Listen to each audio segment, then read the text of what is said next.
Hi అండి. మా పక్కింటి వాళ్ళు ఈరోజు పూజ చేసుకున్నాము. సోమవారం లాస్ట్ వారం అనేసి పూజ చేసుకోవాలని ఇవన్నీ తెచ్చుకున్నారు వాళ్ళు. ఇదండి చూడండి.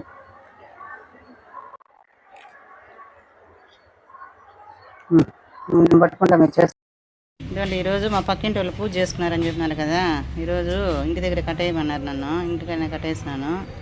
ఇదండి 3 పిల్లలు, ఇద్దరు వాళ్ళ కొడుకు ఇద్దరు వచ్చి ఈరోజు సోమవారం అక్క మేము ఏదైనా పెట్టి దానికి పూజ చేసుకోవాలనేసి అన్నారు. దానివల్ల ఇద్దరు భార్యాభర్త ఇద్దరు వాళ్ళ కొడుకు వచ్చి పూజ చేసుకున్నారు.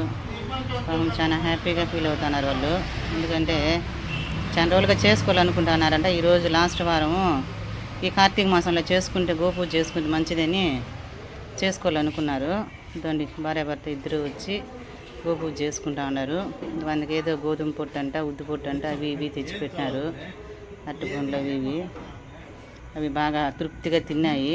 అదేవిధంగా దానాలు ఈ విధంగా పిండి కొట్టి ఇసుకొచ్చి పెడితే బాగా అవి కడుపు నిండా బాగా తింటాయి. మనకి సంతోషంగా ఉంటుంది, వాళ్ళకి అవిటికి సంతోషంగా ఉంటుంది, ఏ ఇబ్బంది లేకుండా ఉంటుంది. ఇదండి ఈ విధంగా అన్నీ తెచ్చుకునింది. పూ సామాన్ అంతా తెచ్చుకొని ఆమె దగ్గరుండి అన్నీ చేసుకున్నారు.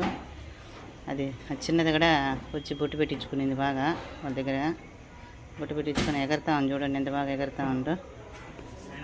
అరటిపండ్లు తింటా ఉంది. అరటిపండు తినింది, దానాలు తింటా ఉంది. ఇదో ఇవి 2 బయట ఉండేటివి మాకు పెట్టలేదని ఆమె మీద పోట్లు అన్నాయి. ఇదో వీటికి కూడా ఎత్తుకొచ్చి పెట్టింది. ఇదో ఈ 2 కూడా తింటా ఉన్నాయి. ఈరోజు సోమవారము మా ఇంట్లో గృహప్రవేశము. చాలా సంతోషంగా ఉంది. గోపూజ చేసుకున్నాను. మా అక్క లావులు